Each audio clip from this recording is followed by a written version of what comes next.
the government of the Republic of Kenya under President William Ruto has done whatever it takes to ensure that, first and foremost, the economy is back on its tracks and that the country continues to gain positive recognition internationally.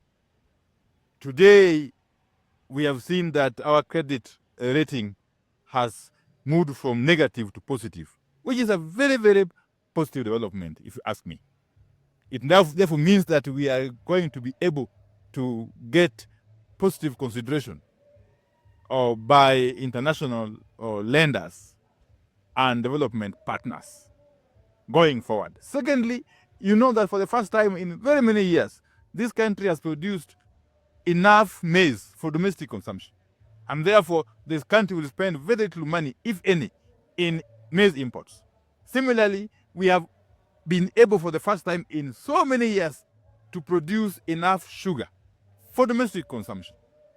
All these are work towards ensuring that we save our foreign exchange and build the economy. So the economy itself is on a rebound, and everybody is going to appreciate this in the fullness of time. So the government is doing a lot that needs to be appreciated, even though we can't stop those who want to criticize. Criticizing is normal, it's expected. It's expected. And in fact, it's the work of the parliament, both National Assembly and Senate, to oversight the government, oversight the executive. Okay? That is the work of the National Assembly and the Senate. In the same manner, it is the work of the county assemblies to oversight county executives. But to expect me, as a member of the executive, to participate in the criticism of the government that I serve in is to stretch the imagination too far. Hello, welcome to another episode of Raw Politics. Opiyo Wandayi, the CS for Treasury, is not only articulating what the government has done, something that is very unpopular these days, but also reminding the likes of Sifuna and Orengo that there is no way he would criticize a government he serves in. The question is Opiyo Wandayi and other ODM members who support the government realists or opportunists as they are being painted by others? That is what we are going to look into.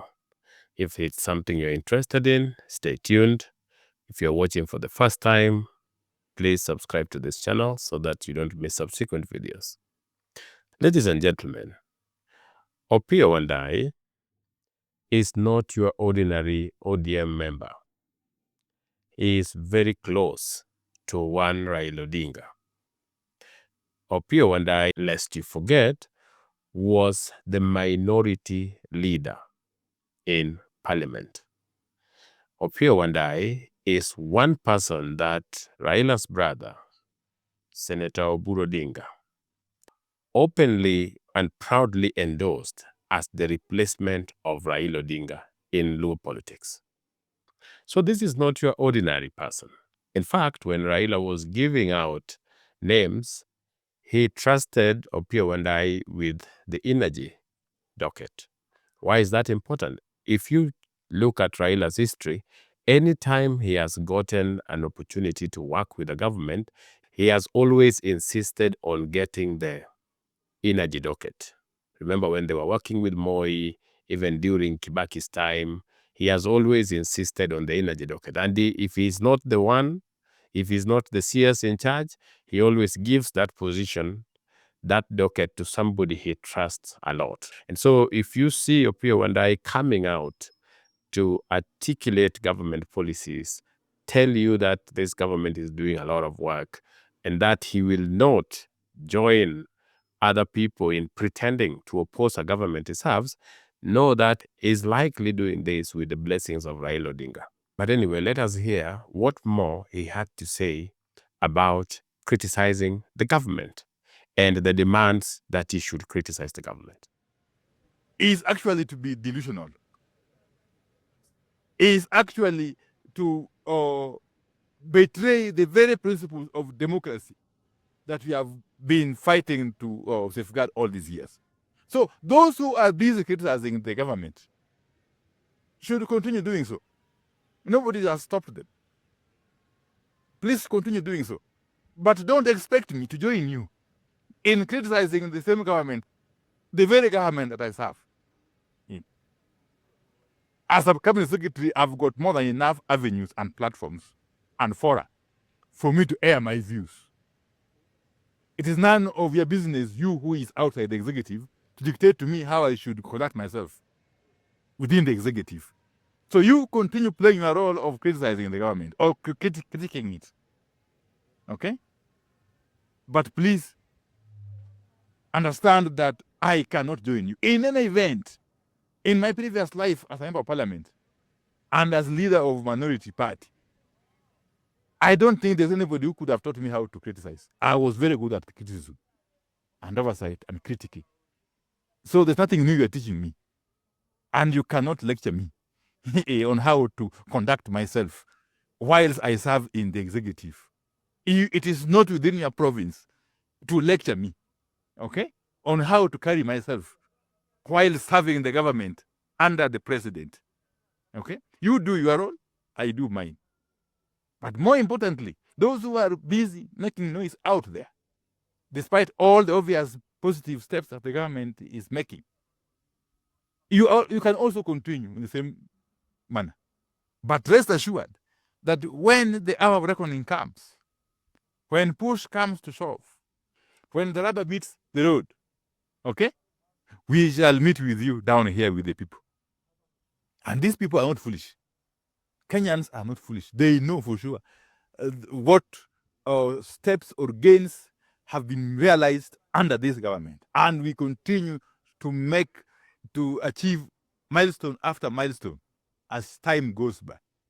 So those who are out there chest stamping,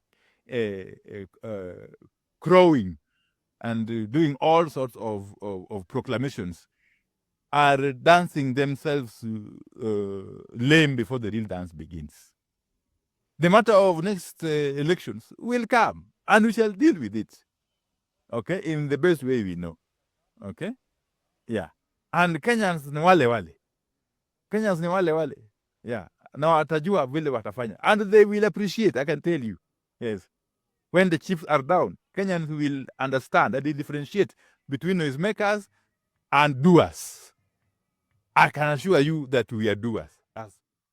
You see, Opiyo is saying something that the likes of Sifuna want to run away from. There is a narrative that is being run in the country that if you supported William Ruto, but now oppose him for implementing the same policies why you supported him, you are suddenly a patriot.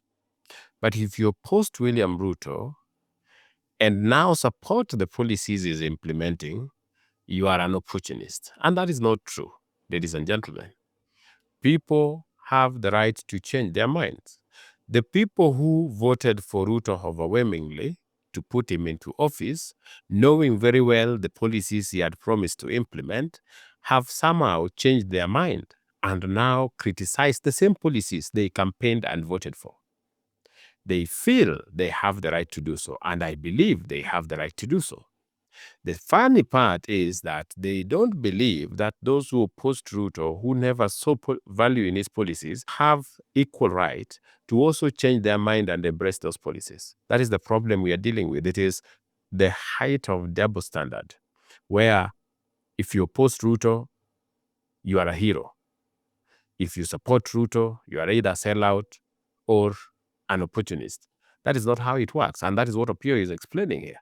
Opiyo is saying that there is no way I'm going to oppose a government I serve in, but number two, there is also no way I'm going to just insist that there is nothing being done when some things are very obvious. Some things are so obvious, you can just see what the president is doing.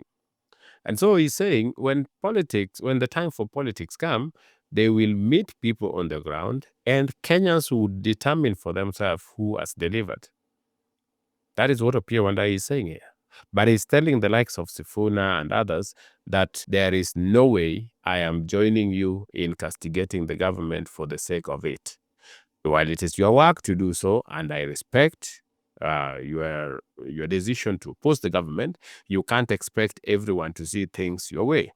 And so Opiyo is echoing the sentiments of ODM chairperson Gladys Wanga and the current minority leader, the Honorable Junet, who are saying that ODM donated members to the government. There is no way ODM can be critical of that government. They have to give them time to work and deliver. But Sifuna, because of the reasons I gave you in this video, wants to make it look like if you are in ODM, you are not supposed to support Ruto, and if you support Ruto, you are a sellout and you betrayed the people. That will not work with the likes of Opiyo Wandayi. I want to tell you it will not work. But ladies and gentlemen, like I said, everybody has an opinion. So what do you think? You think Opiyo Wandayi is on point or is an opportunist? Let me know what you think. Otherwise, if you found value in this video, don't forget to comment, drop a like, and share with friends. If you want to know why Sifuna, the SG for ODM, is contradicting the party position and is out there castigating the likes of Wandayi and others, watch this video.